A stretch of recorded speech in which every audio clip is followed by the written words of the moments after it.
Welcome. My name is Daryl Allen, and I am live from West Central Seventh-day Adventist Church in Oak Park, Illinois. And I have with me today, it is my pleasure to have Jennifer Salmon. And she is an amazing individual, and she is with the prestigious Phelan Leadership Academies. So I want to welcome you today, Jennifer. I appreciate you agreeing to be part of this and to share wisdom with individuals all around the world. So thank you for your time here, and thank you for sharing your story. How would you like to begin? Well, I want to thank you so much for inviting me to take a part of this wonderful experience. Thank you, CARES Learning Partnership, for allowing me to be a part of this as well. I just want to say my name is Jennifer Salmon. I have been in development and fundraising for the last 20 years. I want to start out with a scripture. So the Bible says, do not neglect to do good and to share what you have, for sacrifices are pleasing to God. This is Hebrews chapter 13, verse 16. This is something that we're taught at an early age to give. You know, my presentation is about the grace of asking others, of us asking others to give. Yes. We from the early age, we're taught to give, we're asked to give, we're asked to share, we're taught to share, to lend a helping hand, and we are taught to do this with joy in our heart. And so we have done that. And so we continue to do that. We continue to give. So it will kind of shape my thoughts, my approach to giving. Is I'll tell a story about when I'm in Chicago, Illinois, in the United States. And growing up, when I was about 15 or 16, I started going downtown by myself. And going downtown with my friends, I would always fill my pockets up with $1 bills and $5 US dollar bills. And I put them in my pocket and head downtown Chicago. Because when I'm downtown, I know I was gonna meet homeless people. So that is what I would do. I would just, give my dollars to those that I came across just to help. So my dad noticed this and he's like, that's really commendable of you that you want to do this. But what you can do to make a bigger impact on helping the homeless is to give to an organization that helps and supports the homeless. You can make greater impact. So that really shaped my thinking and my thinking about, I always taught to give and to help others, to volunteer of my time, volunteer of myself. So I went into nonprofit work. And that's where I have done majority of my work over these last 20 odd years. So for me, it is for the organizations that are out there, the programs, the projects that people that are lifting up and working towards, that's the way that I look at it. If I can give to you, and if other people can start thinking of this way instead of giving to one person, and that's great that you're giving to a family, but if you could also give like maybe $5 to an organization that is helping, single women families that are from abused homes or anything like that, it goes a long way. So what I want to kind of just talk about a little bit is the terminologies that we use when it comes to, I'm going to say fundraising, because that's the term that we use. Now I'm going to do this a general presentation. So this could be for people that just have a program that they are they're actually running out of their house, and they're doing this for just from the good of your heart that you want to do. I have a friend that has a music program that she's running out of her home, and she drives the children to the church for the music program, picks them up, and she's doing all of this. So, this also speaks to larger organizations where they have thousands of people and have a robust development organization, have a robust development unit. So there's three words that I want to lift up, and that's charity, fundraising, and philanthropy. So these three words, they really elicit various type of thoughts, opinions, emotions, and feelings. Charity in the Bible is used to mean love. And charity is also that you give to those that are in need. But there's also in the States that there's a negative connotation about that, where people will say they don't want to be a charity case. They are not, they don't give to them because they're not a case, they're not a charity case. So there is a move from that. We still have charitable organizations, and it's still the same thing, fundraising, philanthropy. And really where you are is where you are. Is the terminology does not matter. It's all about giving and getting people to give. So when I think about fundraising and what I do, it's kind of defined as seeking the financial support for charity causes and other enterprises. And there is a whole science and an art to fundraising that has become professionalized.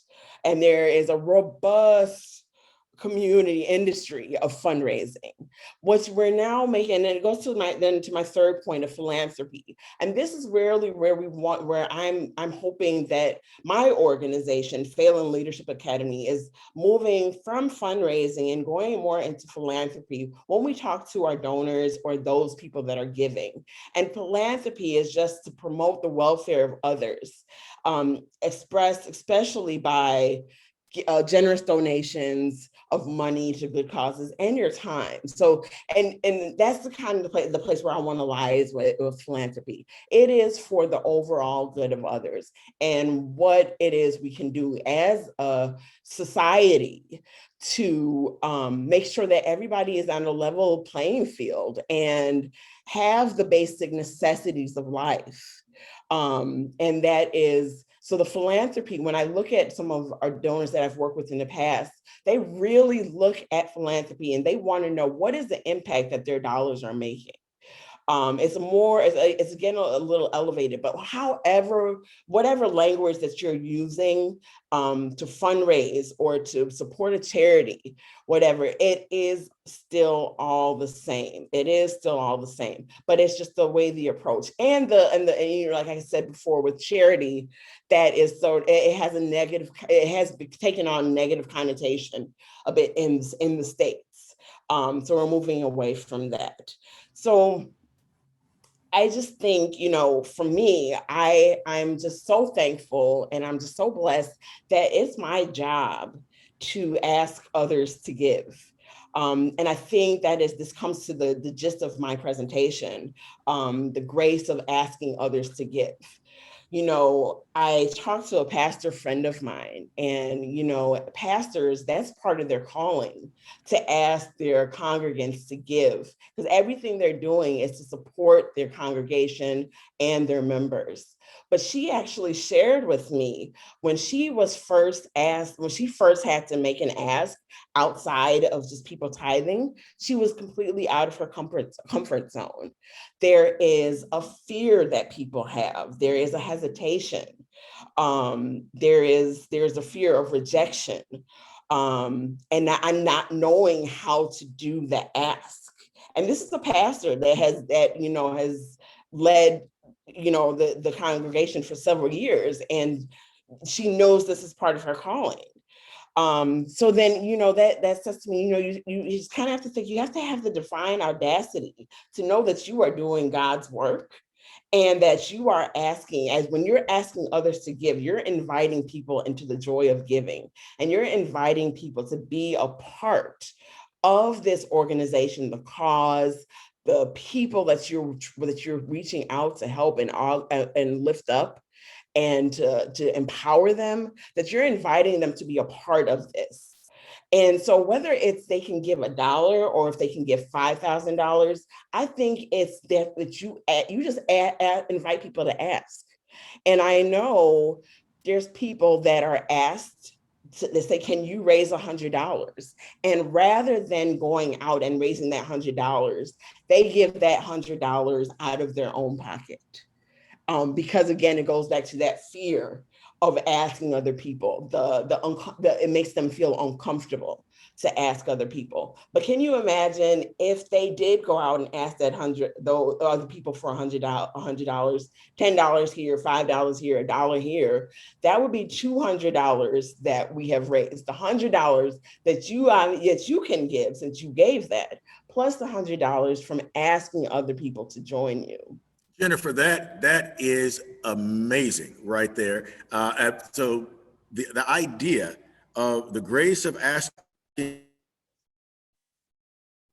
others to give, and the idea of, by having that grace, having that perspective, you're actually transforming a $100 gift into $200 or more.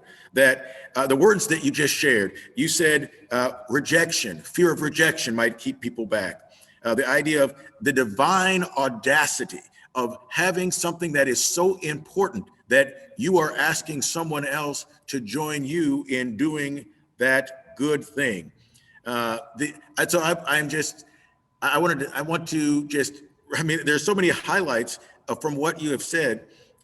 Charity, fundraising, it becomes professionalized. But when we talk about philanthropy, the idea of promoting the welfare of others, generosity for others, and impact based. So I mean, these words that you have shared, these ideas and these concepts, and again, even going back to the very beginning, where your father came alongside you and gave you a perspective of how not to stop doing good, but how to do more good, to be Yes. more effective in doing the good that you're already doing. You shared with me the 5 phases. You were talking about 5 different areas, and I was wondering if you were going to get a chance to Yes. speak a little of that. Yep, Great, that's go what right I ahead. am actually going to do. So, I did a presentation, a career day presentation, and these were to 9-year-olds, actually, 9 and 10-year-olds. It was wonderful, and I presented on that I'm a fundraiser and how do you do it. So, like I said, I'm bringing this down to as simple as my friend who had the program outside of her house. And this is to large organizations like my organization, Phelan Leadership Academies. And I worked for several years with the church, with a very large denomination.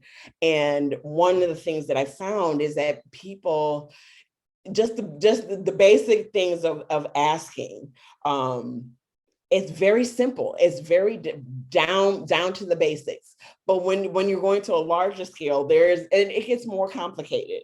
And again, there's a science and an art. But there were 6 points that I raised up to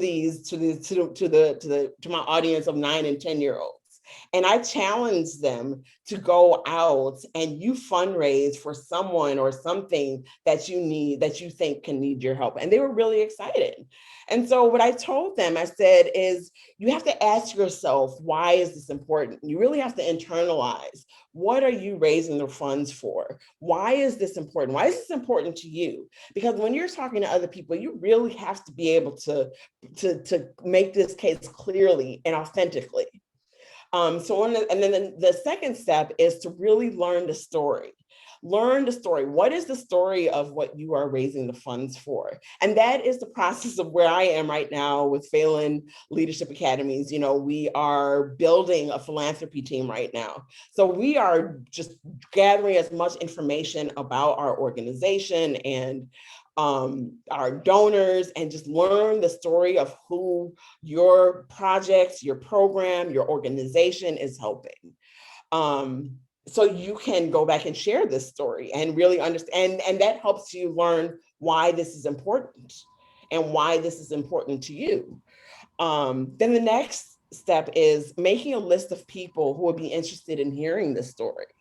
And we're not even at the ask yet. We're just sharing the story. We're sharing the good feeling stories, and the story of how your program began and why it is important to our society.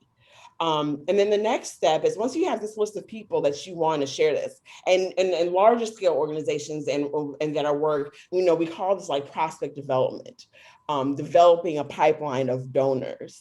So so we might have a list of 1,000 people, or you might have a list of 10 people, depending on wherever level you are. But you want to make a list of people who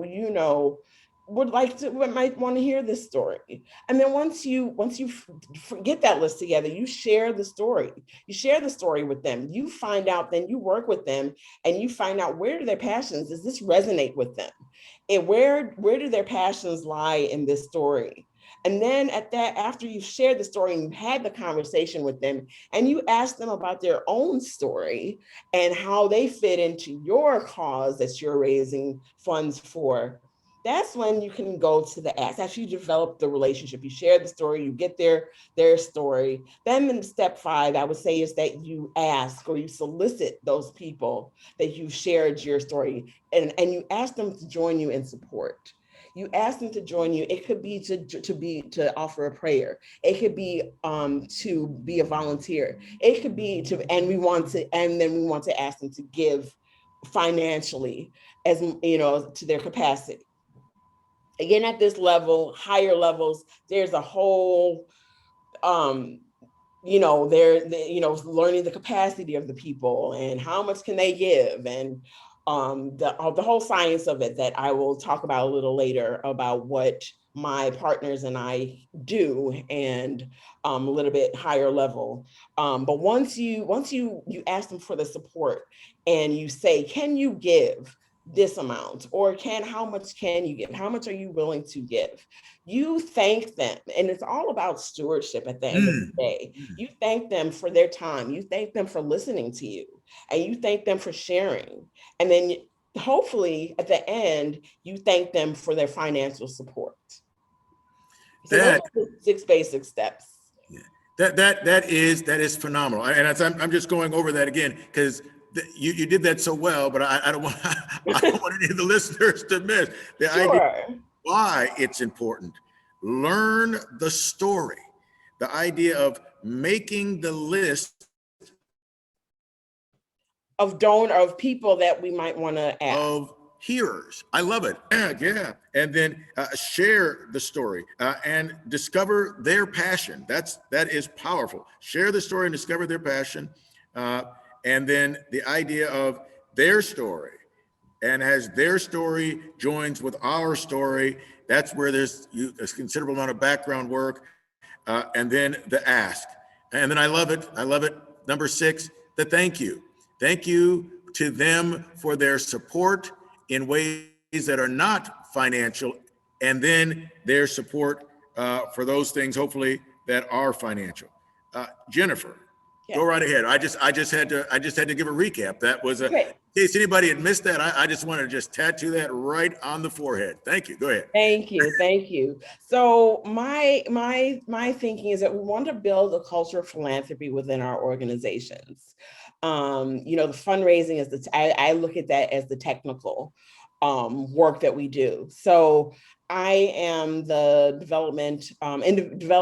individual giving development director for Phelan. So I want to share a little bit about my background. I have worked for international organizations, USAID. I worked in Jamaica for a number of years, working with inner city community groups. Again, I have the faith-based experience that I have, and all of them, it is building a culture of philanthropy. I can remember doing my first ask, and it was to a group of a large group of business people. And I had to go in there with my PowerPoint presentation, tell the story, make the ask.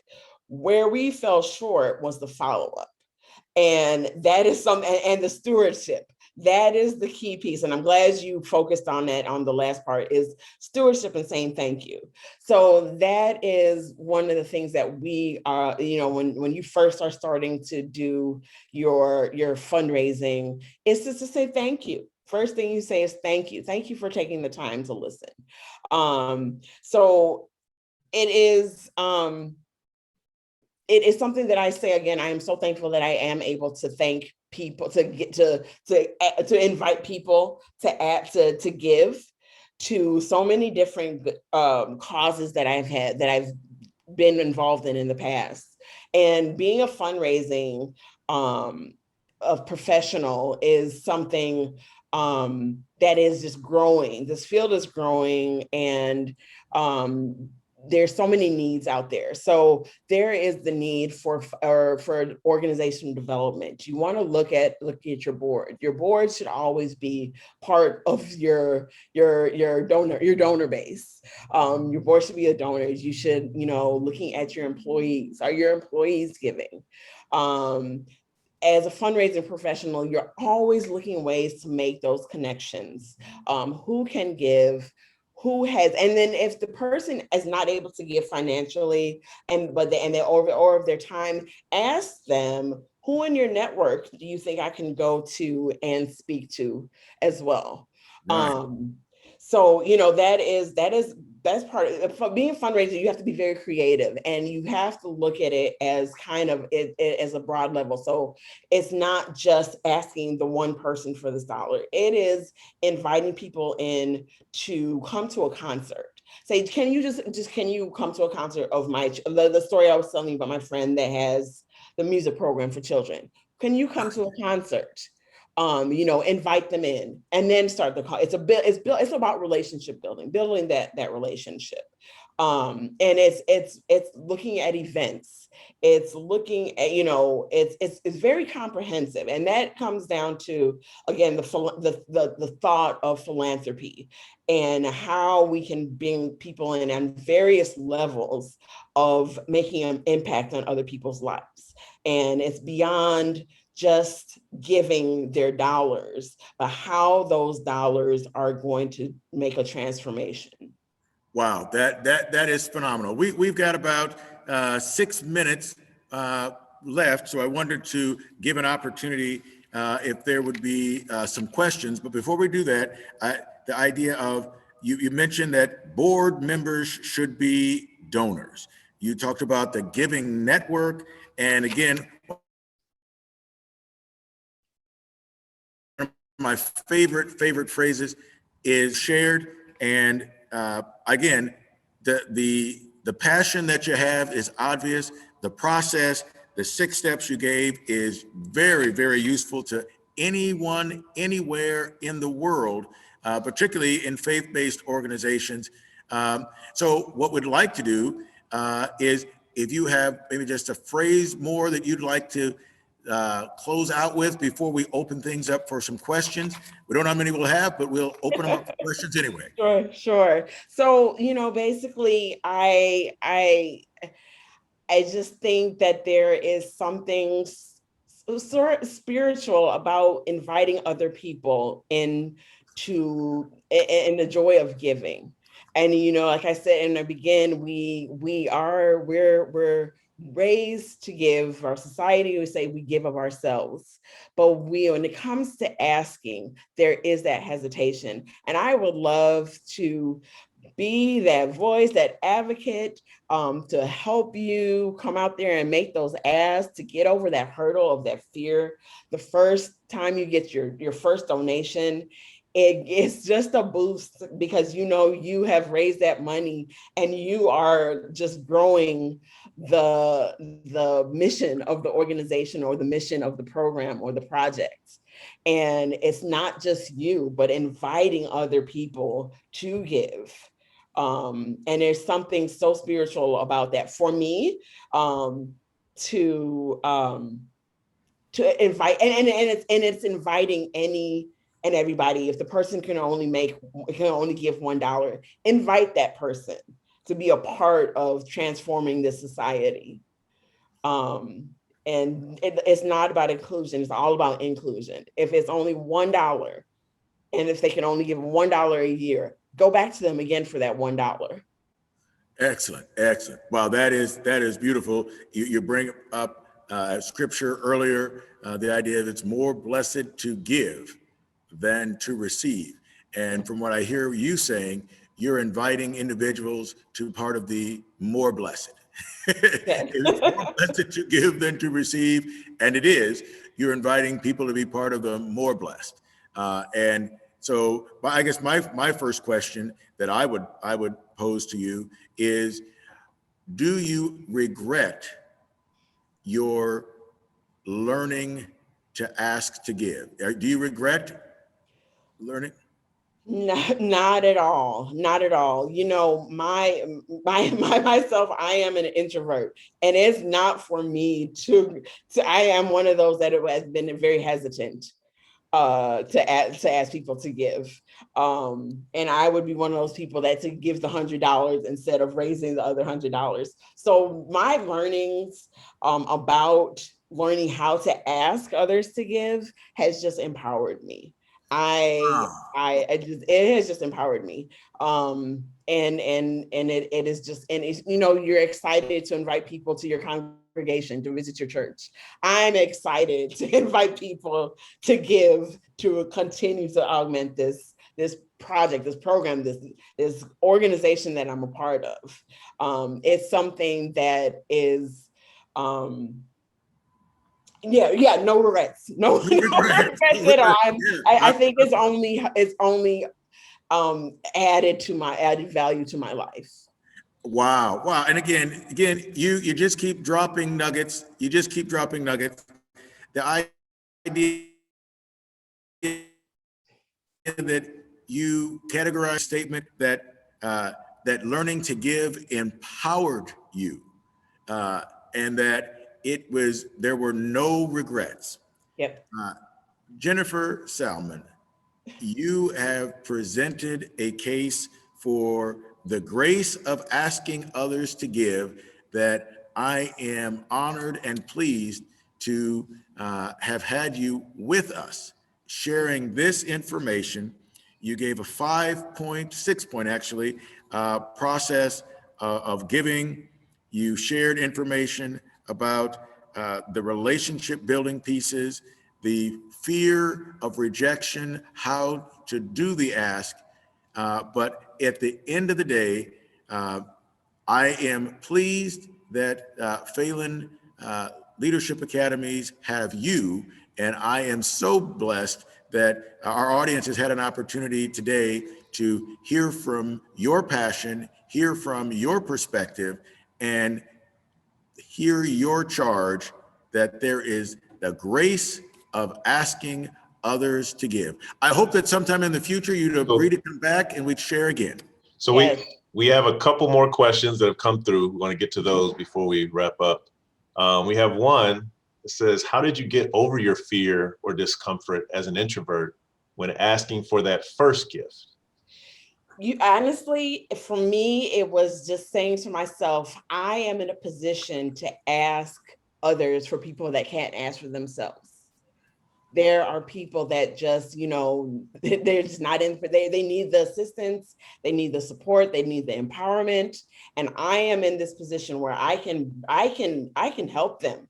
I can lift them up by asking somebody else to give. So that is what is always behind me. I'm not doing this for myself. I am doing this for others that just cannot ask for themselves. And that's only going to make them in a better position in life. Excellent, excellent. And then another one, for someone just starting out, they find themselves in this role, but it's not really their position. Do you have any resources? You know, I'm at a small grassroots organization, and they kind of just, we need you to raise some money. It's kind of an Yep. add-on to, you know, in a smaller school or whatever. Are there any resources that I could go to find out how to plug in and get better Data on approach the to it? it's amazing what is on Google right now. So I actually have I have a handout. I have like of all these resources where you can go. One of the first places, if this is a small organization, you know, you're not going to have like these LexisNexuses, and that's where we are right now. But doing just as a general research, Google search on finding out about the donors. And so you're going in when you're making the ask, you're prepared and you know about the donor, just doing a Google search, building that, if you have your list, you're a smaller organization, you can look at other organizations and see who is given to them, who has sponsored some of their programs. And you just you can kind of do some comparisons, looking at other organizations that are similar to yours, some of the larger organizations as well. Who has sponsored them? And it's not just about individual giving, but you can look at foundations and corporate giving as well. And that is part of giving, inviting people into giving. And that is what I would do, is look at your board. Who do they know? Ask the other people in your organization, who do they know? Where can we start? And that is just, then you'll start building your networks and your database. But Google, doing a Google search and learning about who your donor is, who are you looking for, who do you want to approach, and learning about them is so important. Because nowadays our donors are so educated about giving, and they expect you to know a lot about them. Excellent. Thank you. That's all the questions we have in the queue. So I want to thank you again for joining us today at the CARES booth. This was excellent, very informative. As I said, we will record this and make it available on our on-demand section of our booth at the CARES Learning Partnership booth. It's located on the John Nevins Andrews floor. You can go to campmeeting.com. It's a virtual experience. Registration is free. Thank you so much for informing our listeners and taking the time out of your schedule. And we look forward to the chat. Oh, that's one other thing that popped up. You did a great job of making this very plain. How can people get in touch with you later? Sure. So I will share my information with CARES Learning Partnership, all my contact information. I have partners that I work with. We offer manuals, board development. We offer manuals on prospecting, how to build your prospect list, how to ask a donor. So we have major gift officers that I work with that will come in and train your teams. So I will share that information with CARES, and you can go through CARES website and all my information, and just feel free to contact me at any time. We are here and hoping to help and looking forward to helping everybody, meet their goals and their mission and achieving their mission. Thank you so much. Thank you so much for that. At CARES, we're all about helping the people that help people, and your contribution to that effort is extremely appreciated. Thank you so much. That's all for our session today. You guys take care. Thank you. Thanks for having me. Take care.